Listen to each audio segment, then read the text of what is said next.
तो गाइस नमस्कार समस्त को स्वागत जनाऊँगी आमर यूट्यूब चैनल को।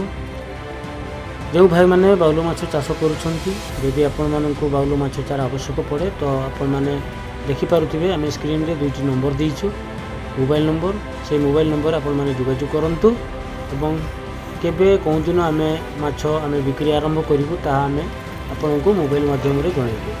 तो सुलभ मूल्य आपण मैंने बाउल माछ चारा पाइपर।